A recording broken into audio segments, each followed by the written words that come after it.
श्री कृष्ण। राधे राधे। कभी ठंड में ठिठुर कर देख लेना, कभी तपती धूप में जल कर देख लेना, कैसे होती है हिफाजत देश की, कभी शरत पर जाके देख लेना। दोस्तों, ये आज़ादी हमें मुफ्त में नहीं मिली, इसके लिए न जाने कितने वीरों अपनी जान गंवाई और आज हम उन्हीं वीरों के जज्बे को नमन करते हैं। दोस्तों, आज का भारत पहले के भारत से कई ज़्यादा विकसित हो गया है। फिर भले ही वो तकनीकी क्षेत्र हो, मेडिकल क्षेत्र हो, कृषि क्षेत्र हो या अन्य कोई भी क्षेत्र हो, हमारा देश दुनिया में लोकतंत्र का सबसे बड़ा उदाहरण है। हमारे देश की सशस्त्र सेना बल बहुत बड़ी और बहुत मजबूत है। आज का यह 78 साल का भारत प्रगतिशील, सम्मानित, प्रिय देश के तौर जाना जाता है। मैं उस भारत से आता हूँ जिसके होठों में गंगा और हाथों में तिरंगा है। वो कभी सत्यम शिवम सुंदरम, कहीं वंदे मातरम, कहीं पंजाब, सिंह, गुजरात, मराठा, द्राविड़, उत्तर बंगाल है। मैं उस भारत से आता हूँ जो ठुकराए हुए लोगों के शरण स्थली बन जाता है और 7 समुंदर पार प्रदेशियों को भी ब्रदर एंड सिस्टर कहकर बुलाता है।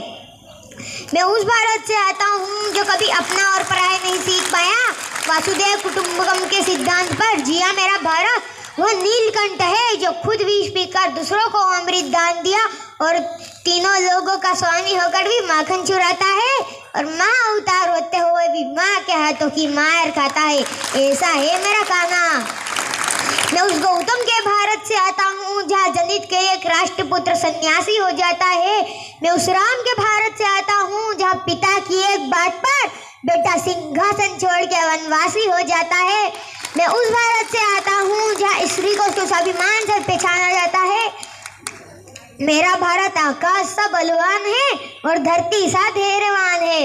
आज मैंने अपना परिचय इसलिए दिया कि प्रणाम करके अपना परिचय देना भारतवासियों की परंपरा है।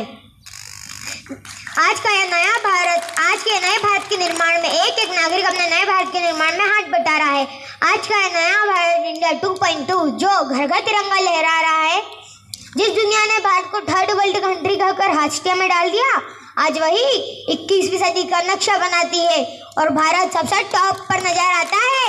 और क्यों ना नजर आए मेरा भारत, जब हमारे पड़ोसी चौक से डायग्राम बनाना सीख रहे थे, हम चांद की मिट्टी को चूम कर लौटाए। सब सोचते थे कि भारत यूं ही रह जाएगा, हिंदुस्तान के दिन कभी नहीं बदलेंगे, पर आज विश्व के कामयाब लोगों की लिस्ट बनाओ तो 10 में से 7 हिंदुस्तानी निकलेंगे। अंत में कुछ लाइन कहकर अपनी वाणी को विराम देना चाहता हूँ। ना ही मेरी उम्र बड़ी है और ना ही मेरा नाम बड़ा है और ना ही मेरा रूप बड़ा है। मुझे तो सिर्फ इस बात पे गर्व है कि मैं हिंदुस्तान का हूँ और हिंदुस्तान मेरा है। जय हिंद, जय भारत।